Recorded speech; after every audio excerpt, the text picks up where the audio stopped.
কি আর বেজত গরম ভালো নয়, বেজত বলতে সীতা গিয়ে অথচ চুরো নদী হাইসের তরহারিও নহ ইবের হদে বেজত চলন ইবে ক্যাঙ্গরি তৈরি করে ইবে গনারা দাহাই এই হাইসের তরহারি ও রাঁধিবের লাগে আরা লই দি উগ্র বড় সাইজের বাইন আর কিছু দেশি আলু এই বিসি ও জিবের আরা বালা করে চুলি লই ভালো মানুষ চুরি সুটকি অল্পতেই যথেষ্ট। এই হাইসের তরহারি ও সরিষার তেল দিয়ে হাইতে খুবই ভালো লাগে আর আজিরা নিন্দা সরিষার তেল দিই রসুন দিয়ে একখানা করে খুশবো করে লই রসুনের কালার পরিবর্তন হলে পেঁয়াজ দিম পেঁয়াজের বালা করে হসাইরে টমেটো দিম টমেটোর সাথে লবণ দিম যাতে ভালো করে গলে যাবে এরপরে ফালদা করা কাঁচামরিচ দিম দিয়ে বালা করে হসিলে এরপর আরা এক এক মশলা লাগিয়ে দিম হলুদ মরিচ ধনিয়া এই চুরি সুটকিও আরা দিয়ে ভালো করে হসাই চুরি সুটকি যতক্ষণ পর্যন্ত ভাঙি নেওয়া যাবে এই জিনিসটা যখন ভাঙিয়ে তরহাইলে ভালো করে মিক্স হয়ে যাবে তখন এই হাতে ভালো লাগে চুটকি করে 5-7 মিনিট ভালো করে হসানোর পরে যখন একখানা একখানা নরম করে আইব তখন আরা আস্ত রসুন দিম আস্ত রসুন দিয়ে আর কিছুক্ষণ হসাইরে আলুও দিম আলু দিয়ে 5-7 মিনিট হসানোর পরে তখন আরা বাইন দিম বাইন দিয়ে আর কিছুক্ষণ হসাইরে এরপর আর মূল জিনিস দিবে বিসি ইবে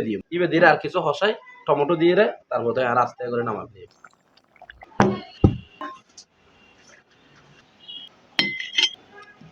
আর রান্না বান্না কমপ্লিট এখন হাই সাহেবের ফেলা সারাক্ষণের পরিশ্রমের কি অবস্থা।